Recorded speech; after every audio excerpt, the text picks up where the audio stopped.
Good afternoon, ladies and gentlemen. My name is Qn Tisong, and I'm going to be the moderator for this conversation. I want to welcome each and every one of you, and thank you for taking the time to come and sit and have this conversation with us. We are having a conversation where we are going to answer the question, are we meaningfully engaging men in the fight against GBV? The conversation in the background context is we know as a country how important this topic is. Gender-based violence and femicide remains one of South Africa's most pervasive human rights challenges. And we're going to have a conversation around where men fit in this and their role and their responsibility that they need to take care of, where we are as a country. And we are going to bring some conversations and some insights from the recently hosted G20 working group, where this was also a conversation around positive masculinity, what that is, how we educate, how we socialize that conversation across all of the sectors. So it's across multiple sectors, how we involve religious institutions in the conversation. Let's talk. This is an opening to a greater conversation. So I have the challenge and the task to moderate only an hour conversation. And as you can tell by the question, it's quite a loaded question, and we want you to engage with us. So if you are joining with us from YouTube, please make sure that you engage with us, post comments on the chat. If you have any questions, we'll get, and those questions will be formulated. Those questions will be brought up to us so that we can hopefully on this platform answer those questions. But we really want to thank you for joining us this afternoon. This day, we are actually observing International Human Rights Day, for all of you who don't know. And it might be the end of the 16 days of activism against violence with women and children, but this conversation is going to continue into 2026 and beyond. I'm not alone this afternoon. I do have a wealth of experience in the room. I have some panelists, and this is a conversation with men, about men. And as I had a chat with a colleague of mine earlier on, we're going to need to get comfortable with having uncomfortable conversations as we shift the narrative from being perpetrators of GBVF, how we can change that to becoming protectors of women and children in the country, because we know that is the challenge that we're facing with. So on screen, it's both a wealth of experience, and we do have intergenerational representation on the call with us. Now, the first speaker that I'm just going to introduce, if they can go and come and give us a wave on camera, is Taku Tarubuku. So Taku Tarubuku is a student at the University of Johannesburg, FY, my alma mater, so he's representing us. We have Mr. Tulani Grenville Gray. I'll give you more of their bios. We have their bios for you. We have Mr. Jeffrey Mamputa, if you can just give us a hi. Mr. Stephen Snell.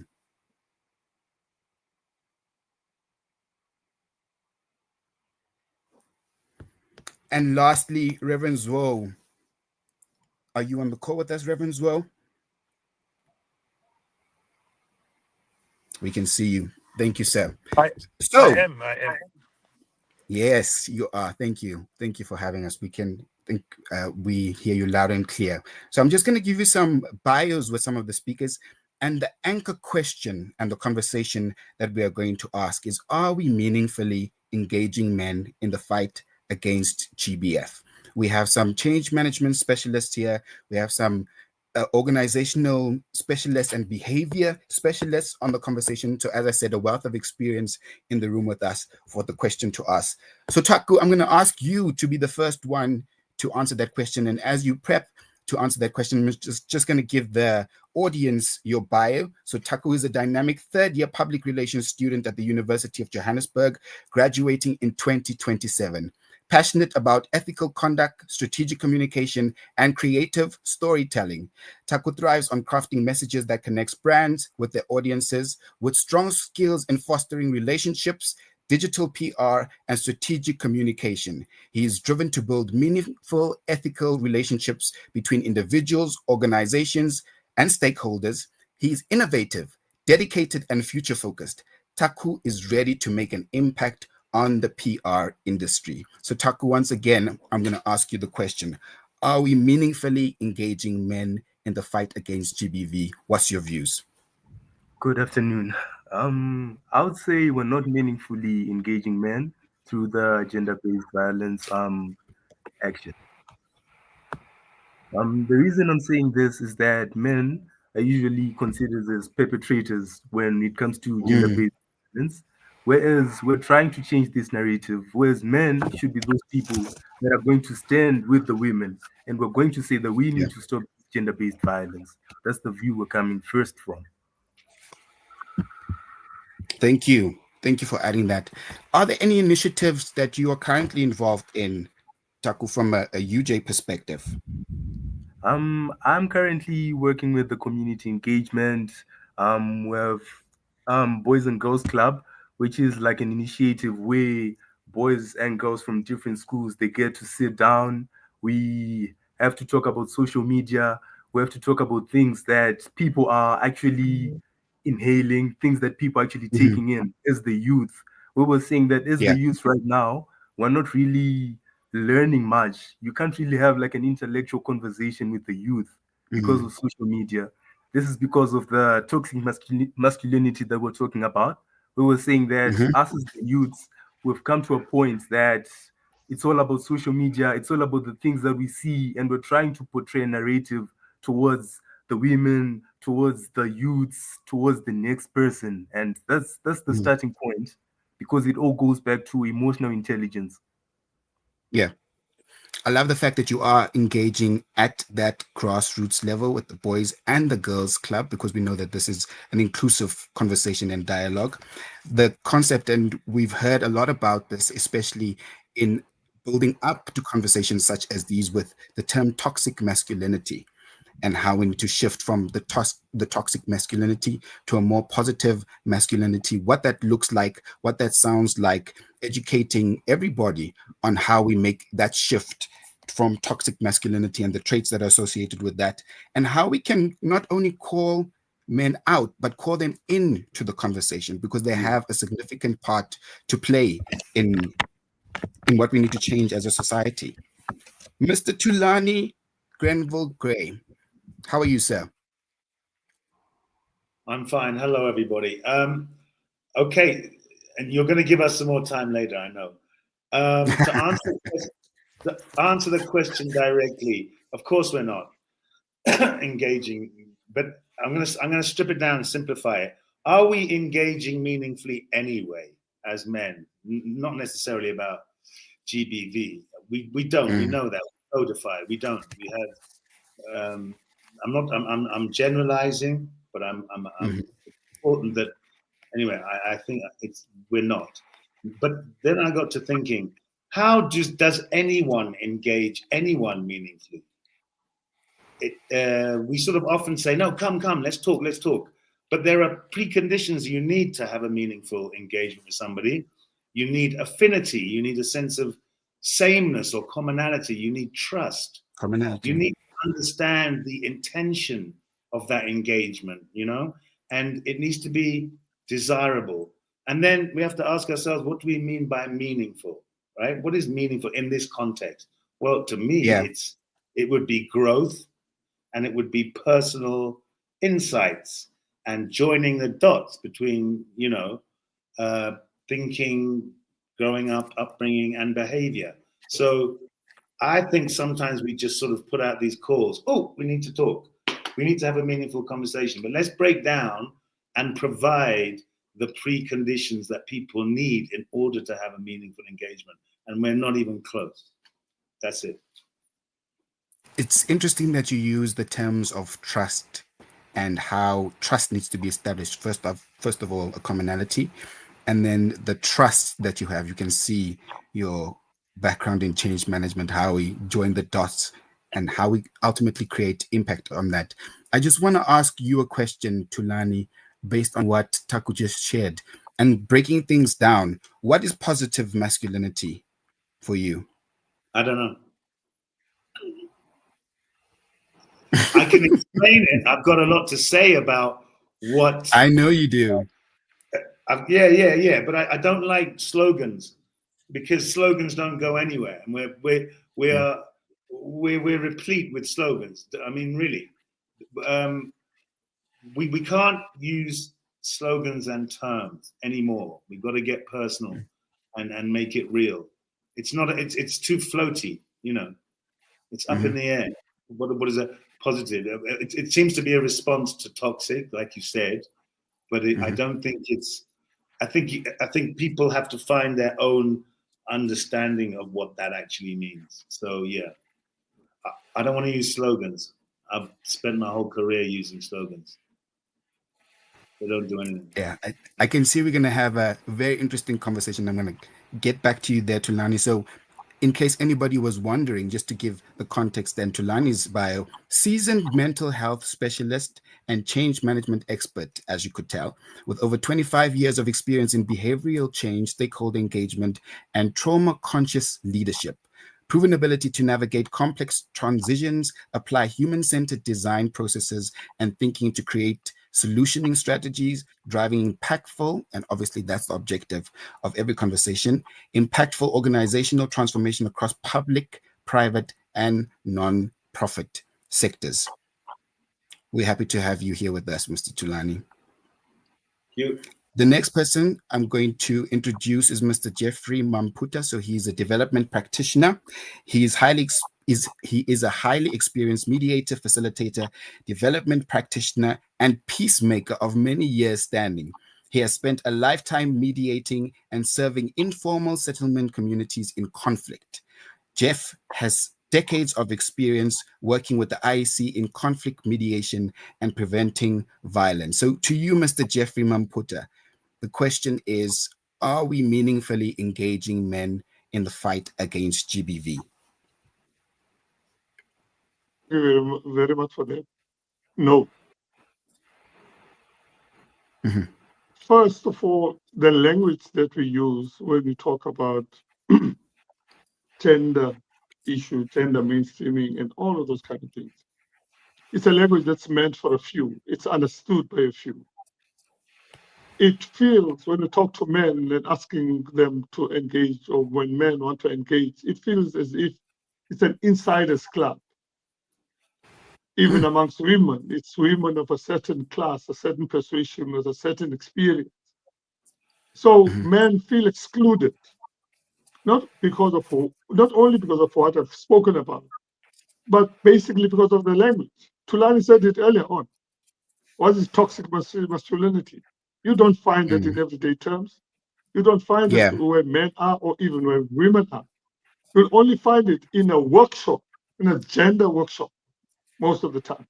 And so it's a very excluding kind of concept. When we talk about engagement, we therefore need to break those things down. We therefore need to make the discussions or engagement, we need to make it every day. We need to personalize it. We need to stop intellectualizing around it. So as long as we don't do that, we won't be able to meaningfully engage men, whatever meaningful is. Thank you. Thank you. Thank you, Mr. Jeff. If I can just ask you a question based on what you shared, I agree with you. It needs to be personalized and not intellectualized. What have you done in the sectors that you represent that have achieved that, so that we can all learn from that?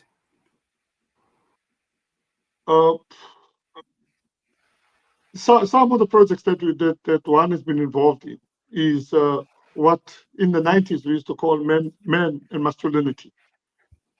As an example, at the end of every session, men would stand in a circle and then we'd ask the men in the circle, if any one of you who has heard your father saying to you, I love you, step inside the circle. Believe it or not, there'll be one or there'll be none out of a group of 30 or 40. And then we start there. Why have our fathers never said, I love you? I remember the one time that a man stepped in was because he passed matric and was the only matriculate in the family. And that's when the father said, I love you. Wow. So we start breaking things down and people start experiencing those things. Mm-hmm. And then we are involved with in the taxi industry, a very masculine industry. We work, and the people in the industry don't see themselves as toxic males. No, they're just men. Yeah. They just bring Yeah. vehicle to the house. When we do gang fights, in here in Cape Town, they say, "Near Yesamanji with your man stand," the language that they use, proving to be men. So Yeah. we break those things down so that people can relate to those things. So these are some of the initiatives that we get involved in order to try and bring the whole concept down to the level where people can understand it and use the language that they understand. Thanks.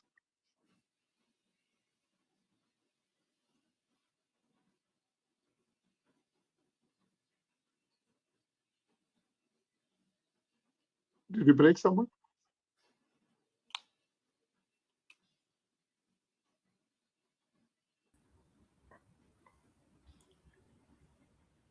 Kieran?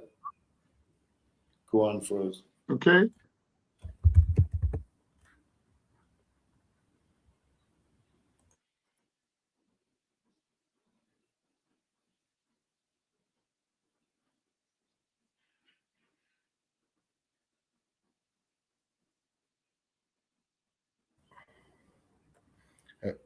Tulani, can you please maybe carry on with the conversation for now?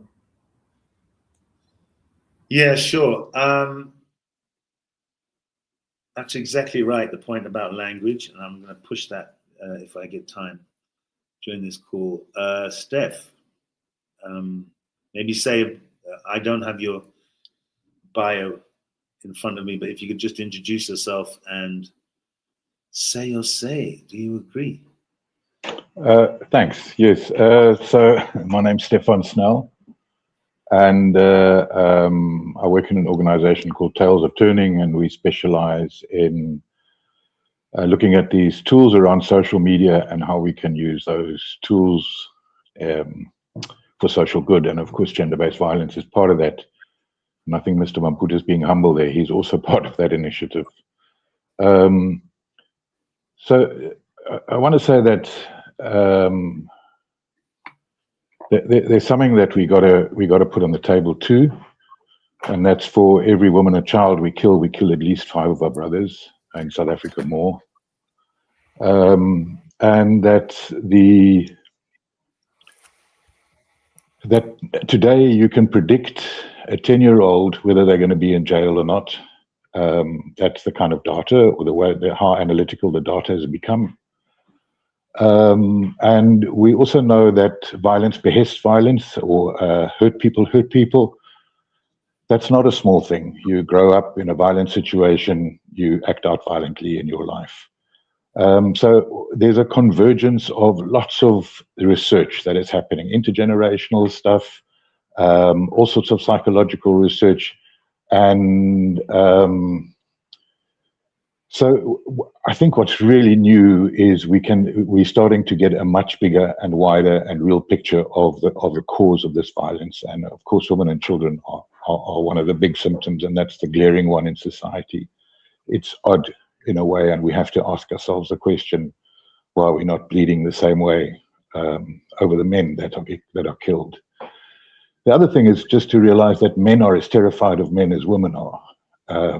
So that's another thing we need to take forward.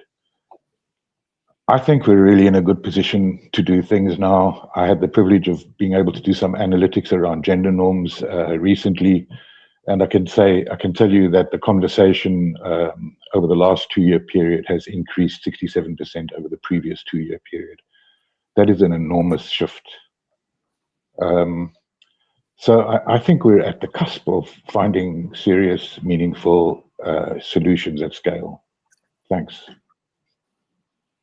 Thanks, Stefan. Appreciate the sharing of those statistics as well, just to ignite and inspire us that conversations are happening. We are making some progress. So change is coming. Change is coming.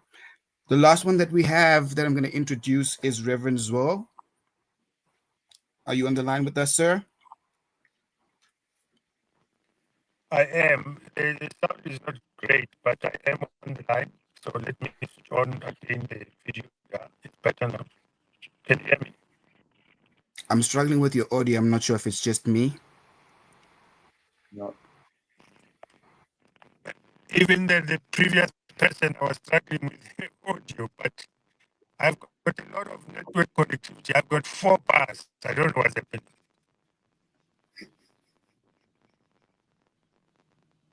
I think you're breaking up on my side, Rev. I think can we come back to you, Rev? Let's just see if we can sort out the technical challenges. Maybe you try to switch off the cameras from everyone else except yourself and myself.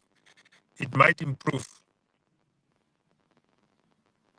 Most of that. Only have the camera for the person speaking. Maybe it might be better. It was better when we started. Remember, it was okay. Okay, now we can hear you, Rev. Can you give us your perspective on the question, are we meaningfully engaging men in the fight against GBVF? We're trying a lot. And I think the biggest challenge is that there are 2 issues which I see quite challenging. The first one is that there is no coordination in the work that is happening by men and those engagements. There's definitely no coordination. People are doing a lot of things at their little corners. Not enough opportunities to share the best practices. For instance, at SANAC, I don't know whether you know that, we have got a men's sector at SANAC. And I've been working with the men's sector for years now. They've just recently, last year, launched a big campaign called Better Men for Tomorrow. But they also try and host men and boys parliaments every year. So there is a lot of mobilization that is actually taking place there. But as I say, coordination is a problem. The other problem is, of course, resources. I don't think men are well resourced to be able to engage in this program, precisely because they are seen as perpetrators in many respects. So why do you bother yourself with the oppressors and perpetrators? If there are resources there, they should be channeled to the victims. That's how many people look at this issue, you know. But in actual fact, I have seen there is such a willingness now by many, many men to come up. The third comment I want to make is that there is not enough targeting. You see, you might just be preaching to the converted. Many of the men that we may be engaging, that we are reaching to, actually you might find it's men who have already jumped in many respects. Of course, they might be accused in being, some of them maybe they abuse emotionally and so on. But in terms of violence, you find it's men who have really said, I'm not going to be violent, never ever. I think finally, I don't think men are profiling enough men who show positive masculinity. I was just thinking about, you remember the story of Martha Chatwayo, who intervened in Pimville, trying to protect women. He was killed at the age of 40. I don't know if you remember the story. And I've always been wondering, why hasn't been given a national order? You know, what he did, it's really something that he paid the ultimate price by trying to do what we say men should do, positive masculinity, protecting the women. who were actually being threatened and harassed. And he was killed in the process. He paid with his life. So we do need more men to be profiled who are actually doing the same things like this, as I'm saying.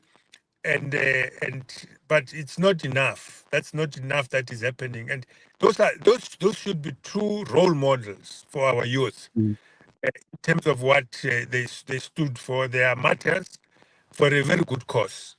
And I don't think that we are actually profiling them enough. Thank you.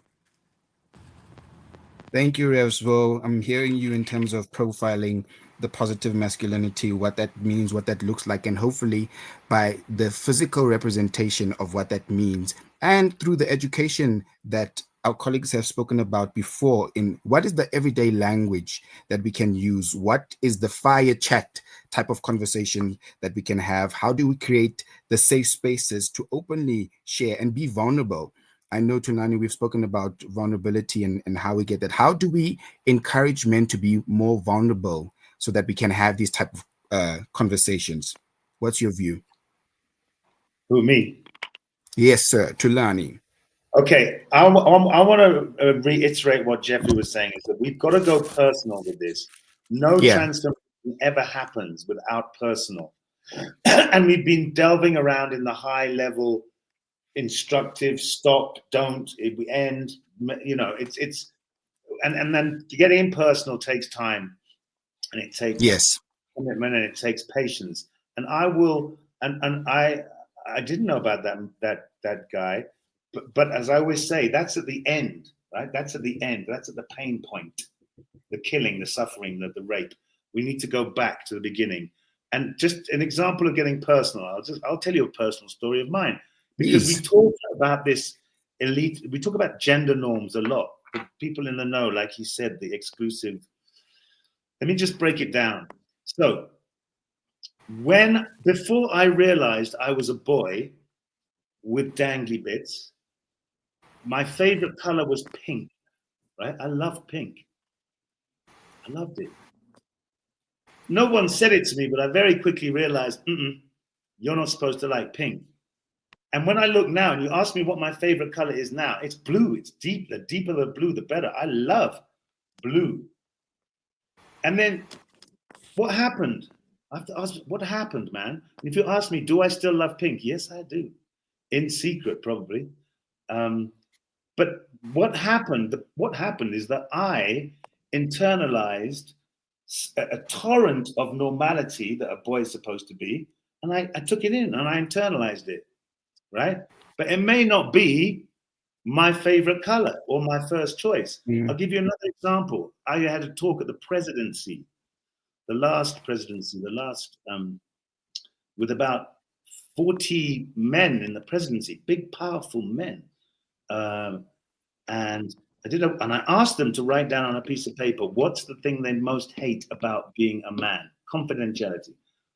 90% responded, being a provider. Imagine that. So what I'm saying is that the very thing that a man aspires to, and even internalizes, that's another clever word, absorbs, the belief that they absorb about being a man is the very thing that they don't want.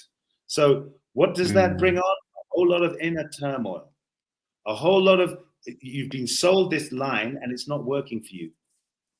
Men have been sold a whole lot of lines that are not working for them. And I can give you many examples with taxi owners and drivers. And what I'm saying is, we can't use the word gender norms anymore. We've got to help men join the dots, that they may have been sold something that doesn't work for them, as this taxi owner said when whenever he was challenged. And so I think if going forward, for sort of as a strategy, we need to bring it down from the high level stop, because we know it's bad. Like I stand against, of course, but we've got to break it down to actually impact on the behaviors of people. I'll stop it there. I think, thanks, Tulani. I think that also speaks about a conversation that was had at the G20 where, as part of the working group, they spoke about the intention of having these conversations is not to discard masculinity, but to evolve it. Would you agree with that statement? Well, no. There's different schools of thought. Some people try to address this from a position of power, and we all know there's not much good about power, right? It's an unwieldy beast. The truth of the matter is, and I can give you an example with my program coach and Pilo, you have to start with vulnerability. And yeah. And you can't, I mean, some people, use the strength of man to protect. I'm not with that at all. Men are walking around in a pantomime.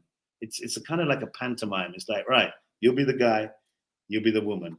And all this stuff is a kind of expression of that having been robbed of vulnerability. Men don't even know how to talk vulnerable. They don't.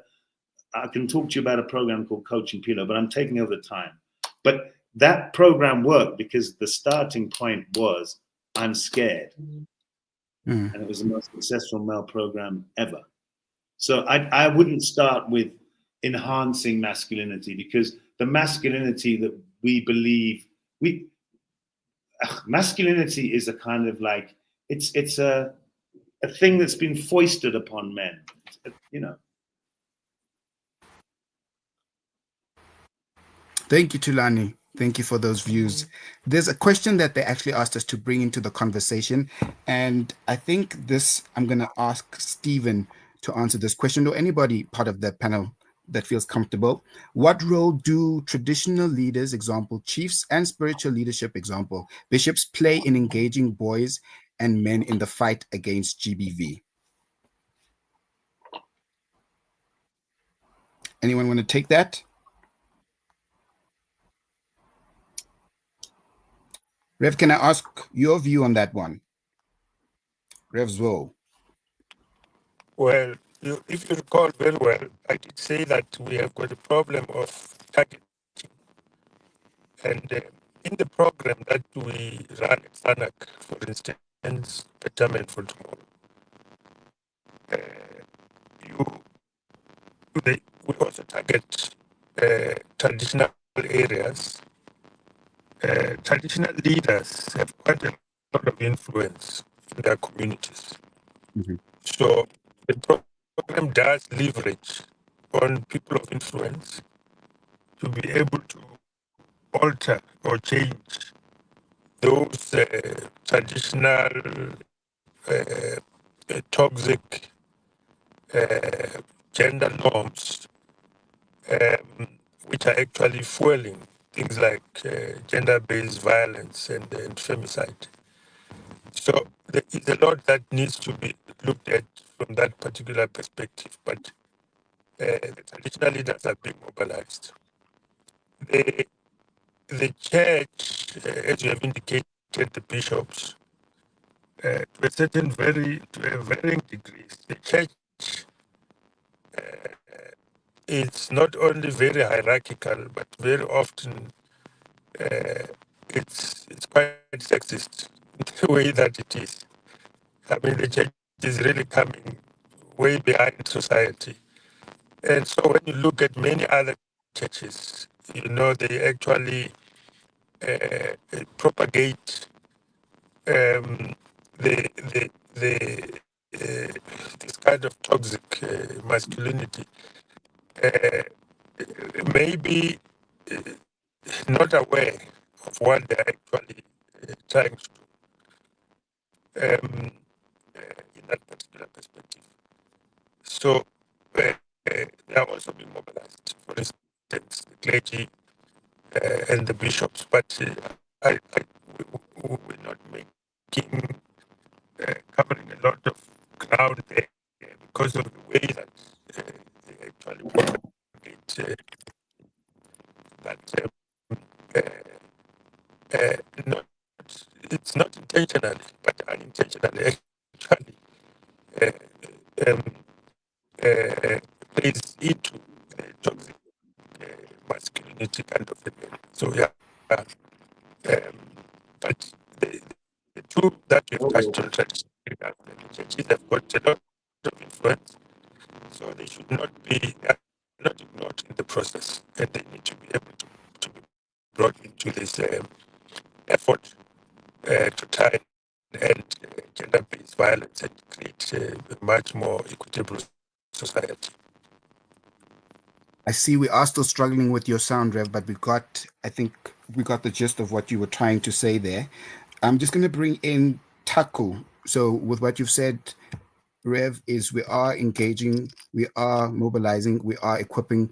We just need to accelerate the implementation of the conversations that we have. I heard your comment around where the church is, where society is, and what we can leverage off of and bring into the structures. It's very positive to hear that there are things being done. Taku, if I can bring you into the conversation now, representing academia, do you think that our colleagues have spoken around positive masculinity, toxic masculinity? Do you think we have a good understanding of positive masculinity, what it looks like, what it feels like, so that we can bring it into our everyday language, our everyday society? Are we doing enough about educating around positive No, masculinity? no, I feel like it's not enough. We're not really giving it a go. Because as I've said, it all goes back to that emotional intelligence part. It all goes back to what us as the youths are bringing in, us as the youths, what we're seeing every day, what we're actually intaking. And when we're talking about this, the reason why the youths are disengaged is because of the way these messages are structured.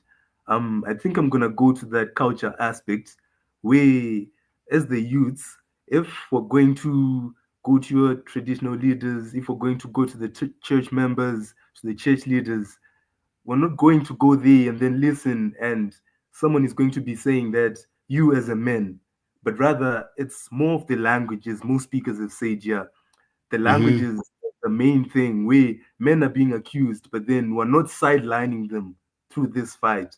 So that's where the positive masculinity goes in, because you cannot understand positive masculinity if you do not understand where this GBV starts off. That's the emotional Mm-hmm. intelligence which starts from within. That's my view on that. Thank you, Taco. I'm going to bring Stefan in here. Any views from your side, just based on what Taco has shared, especially with your experience? So, masculinity is the notion of masculinity is a living entity, and we're in the process of changing how we view masculinity. And I think he's completely right in what he's saying. But that part of the conversation is who are we, and how are we going to be forward. Mm-hmm. So the kind of a key thing, and this goes to that emotional intelligence thing, is that men who haven't learned to manage their emotions are likely to lash out. And it's an emotional health issue for many men who land up hurting the very people they love, and often in gender-based violence, that's what it is. Mm-hmm. Yeah. So it's actually a weakness, and we need to frame it, violence, as a weakness in that way. So there are no easy ways, but it is a reinvention of masculinity. We have to produce a new way of how we see masculinity. Not the old ways are not serving us, and the old ways are creating a huge extent of alienation. So those are the kind of challenges we're looking at. Yeah, I think we spoke earlier about internalizing certain things and how we see the not being taught how to process your emotions and how it manifests in the negative.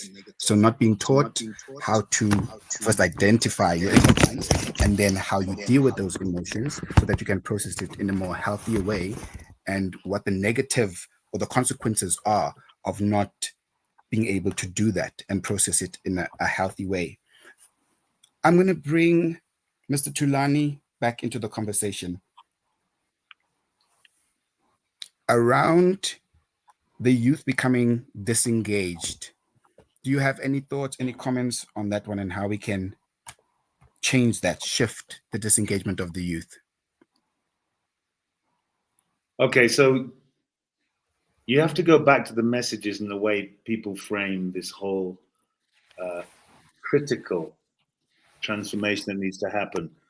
I'll give an example of the worst kind of communication that's ever been done, probably, is the idea of real men don't rape, which is a really popular message. You can't use the construct, the very construct that caused the problem in the first place, this idea of a real man, to solve a problem. There's no young boy that ever grew up wanting to be a real man. Where did they get that from? It's an inherited concept. It's an inherited construct, right? So you can't use that construct to change this problem. So there's no affinity. You need modeling. You need modeling. You need people who happen to be male to start to show that it's okay. And in this program I worked with, Coach and Pilo, was men who were living with HIV. The whole reason why it worked is that they just hooked up with men who had recently found out their status. And then the guys could see that it's okay. So you need modeling. You need modeling influencers to step forward and sort of exhibit that it's okay to be a little bit troubled by these things that have been thrust upon me. And they're not engaging because we're all pontificating. Oh, we're all pontificating. We're not relating. We're not connecting. We're not saying, yeah, I got jealous about my girlfriend last night as well. You know, nobody's sort of being authentic about the inner workings of being, you know, troubled. Of being troubled and being okay. I think what you've spoken about, and we've seen these statuses, it's okay not to be okay.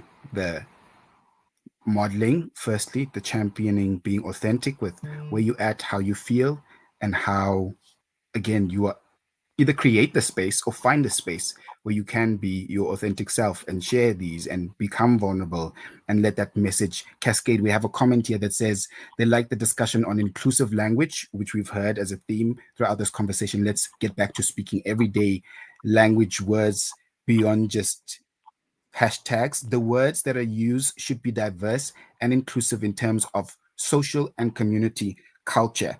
I'm going to bring Mr. Jeff here. In your experience of having these conversations in the everyday, how do we bring it from the intellectual level, and this is across the industries as well, how do we bring it from the intellectual level to make meaningful impact? If there's any stories that you can tell us, I mean, storytelling is a powerful way to get our messages across.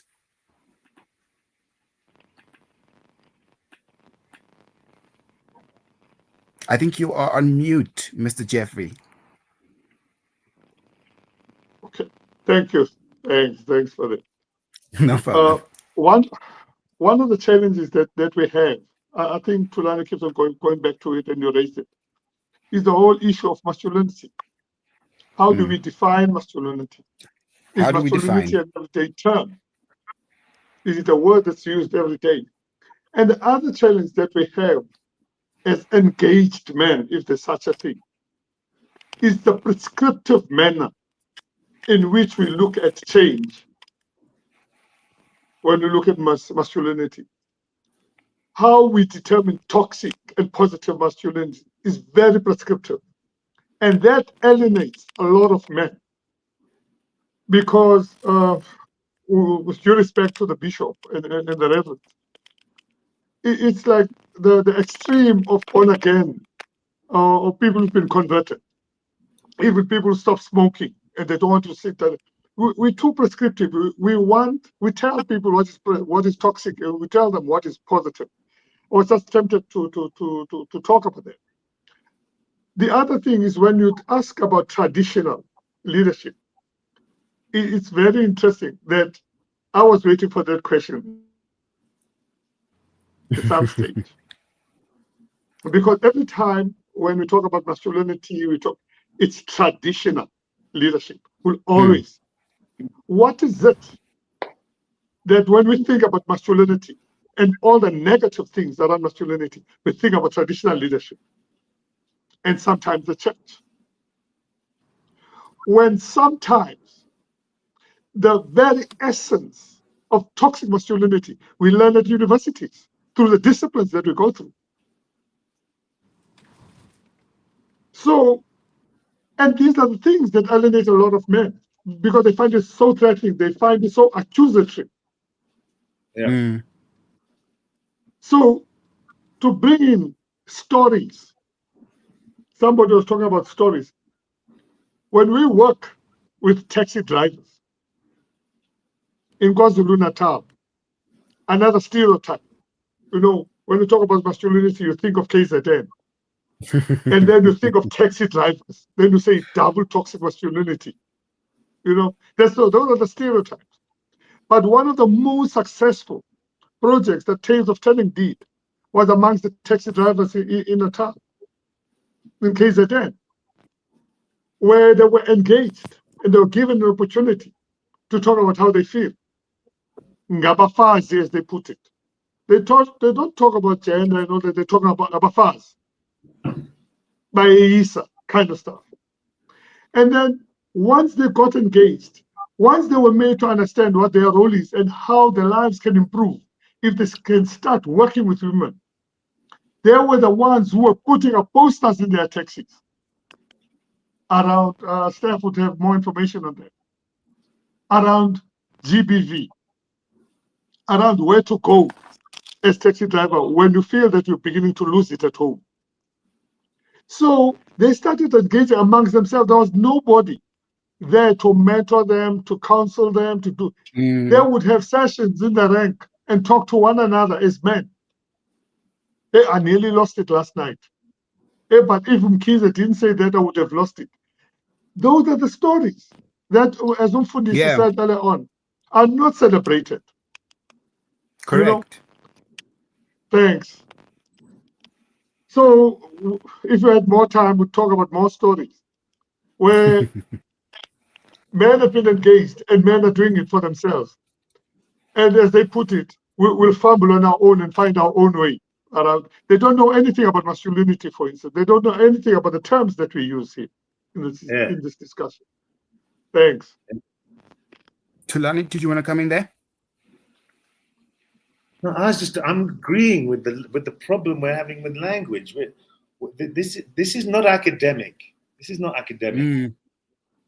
It's really not. It's visceral and it's experiential, and it has to do with creating a safe space. I mean, even that is an NGO. No, it's about finding the way to allow a man to express themselves. And I say when you hand out that register and then there's a column saying disabled, I joke with the guys. I say you should have put yes underneath that column because you have been disabled.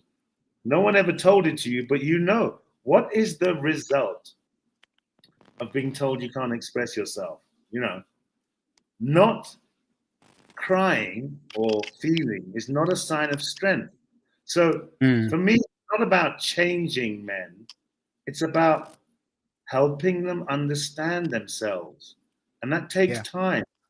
But it's really, if you've just got to help people join the dots, or else they'll end up, you know what I mean, with a bloody knife, wondering what the hell just happened.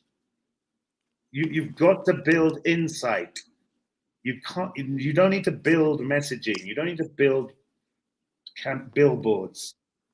You need to build insights, because that's the only thing that will slow the runaway train. Going back to what we define as masculinity, do I understand as a man the role that I play, the importance of what I play, the role modeling I'm hearing about that. The managing emotions, we've spoken about that earlier on. Again, identifying emotions first, being okay with those emotions, and then how to process those emotions in a healthy way. We have a question that's asked: how do the men in the panel relate to patriarchy, which is structural, systemic, and privileges as men? That's the first question. The second one is: how does patriarchy compromise their engagement? Anybody want to answer that question? Can we stop being so clever? I mean, really. I mean, that's a very clever question. But yeah. To bring it into everyday language, I've heard that challenge a couple of times today. Everyday language.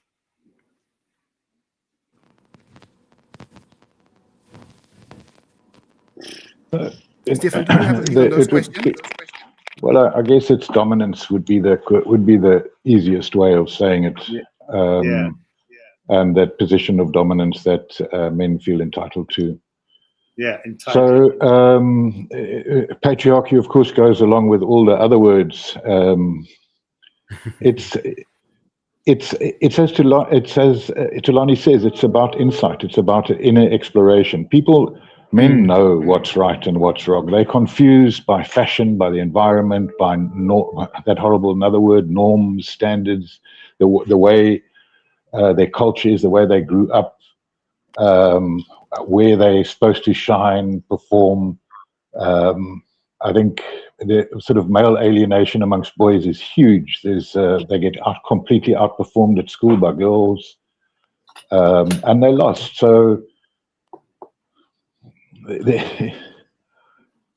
we have to go and we have to find them, and we have to. It's not a matter of saving them. It's a matter of helping them find their own inner journey, out of the quagmire that they're stuck in, out of the confusion of self-beliefs. And all of those beliefs are in fact stories. And it's amazing that we're prepared to die for a story.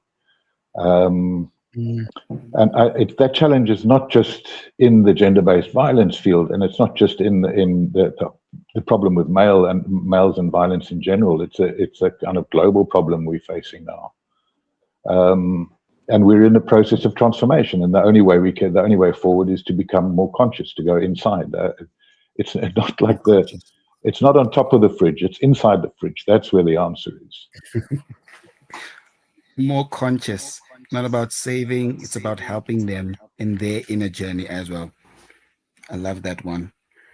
Well, folks, I'm getting messages that we are coming to the end of our program. As I mentioned earlier on in the beginning, this is just a start of the conversation. In 2026, there are going to be more of these conversations facilitated. But what we encourage for all of the men that were on the call is to, again, start having these conversations in your own circles. We're trying to create a snowball effect, get people comfortable, get people advocating for safe spaces where men can be themselves, speak about the challenges openly without fear of being judged, without having that vulnerability, as Tulani spoke about earlier on. So I think we're going to close it there. Just last comments from the panelists in terms of allyship. Let's see if we can. Where does allyship fit in this picture? Well, seeing as I was just speaking, can I jump in there? Go for it. I want to leave one thing about allyship. So, and I know this is kind of mass social media research, but when we were looking at the gender-based violence problem and gender discrimination, the obvious thing was looking for the problem, who's manifesting the problem. But one of the most amazing things we discovered was that there are so many more men speaking out against gender-based violence than there are men advocating, misogynists, etc. And I know in one program that we experimented with, we left it where about 30,000 men had been identified as being aligned to against gender-based violence. So they've done this of their own volition. You know where they are. You can find their handles online. They are the allies. We have to look at ways of how do we mobilize them? How do we bring them in? How do we shift the whole bell curve of the narrative? And when you it both has to happen simultaneously, both in person and online. And online offers us a huge opportunity in terms of behavioral reinforcement type initiatives. So I think there's really stuff close at hand that needs to come into play, and I hope it will be very soon. I'm glad to hear the numbers that you're speaking about there, Stefan, because I think we often, as we've heard, we don't speak enough about the positive role models that we do have. It's good to hear the statistics so that people can also remain hopeful that this can change. It's not going to happen overnight. As we said and spoke about transformation, it's not a milestone event. It's going to happen over time, and it's a journey. I'm going to ask Mr. Jeff in terms of his views around allyship. It's a bit of a difficult one for me, because allies come together as groups of people with different interests and needs, but they'll come together over a particular issue that they have in common. If then we become allies, we become allies with who? Is it with women? Only over GBV and nothing else. So is allies the right word that captures what we are trying to achieve here as men and women working together? So it's just a thought. That's an interesting thought. Tulani? They're all just, ally. I would give it another spin. Obviously, I would say your starting point is for you to become an ally to yourself through insight. I'm not too. I think the urgency is about the self. So in other words, this taxi driver who said, after I pulled him up, and then 2 days later he said, "Thank you, my wife loves me, my children love me more." And he goes, the phrase he said is, "I've been behaving in a way that's deprived me of the thing that I really need, which is love." Right? So that's profound. So you've got to become an ally to yourself to realize, what do you actually want? What do you want? Get with that.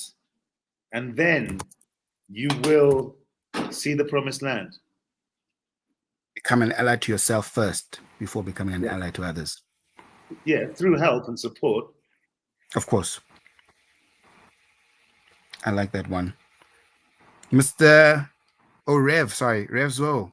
And then we're going to close with Taku. I didn't hear that one. Can you please repeat it?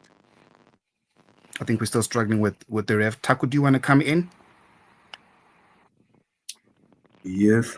I'm going to go with Jeff, where he said it's a matter of self-awareness first. It's a matter of self-introspection. It's also a matter of intrapersonal within oneself, where you need to identify yourself. And then the ally part is the one that follows next. But then we also need to remember the language part. We also need to remember, maybe consider partnering with young people. In this world we're living in, it's all about digital media, it's all about social media. Yeah, that's pretty much my view. Thank you, Taku. Rev, do we have you back with us? Yes, can you hear me? Yes, I can now. So if I heard you well, you were talking about the closing remarks, isn't it?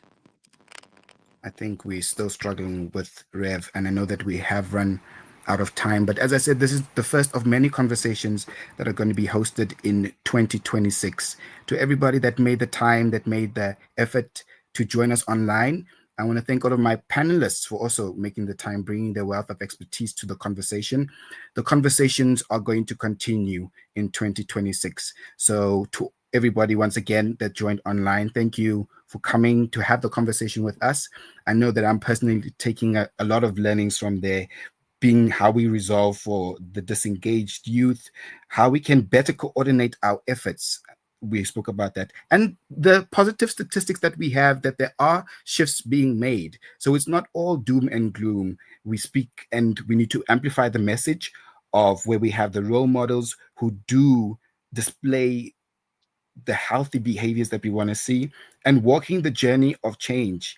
We need to make sure that we call men in, again, creating an inclusive dialogue there and not just calling them out, get them comfortable to take accountability and responsibility, and also understand the role that they play in solutioning. And I think that one of the last things was the more consciousness that we spoke about, understanding yourself first, understanding and being an ally for yourself first, and then you can become an ally to others. Folks, I think we're gonna call it there. Thank you so much to the panelists once again for bringing your wealth of expertise to the conversation. Thank you so much, and enjoy the rest of your afternoon. Goodbye from myself, Q and Tasong. Hope to see you soon. Thank you. Thank you.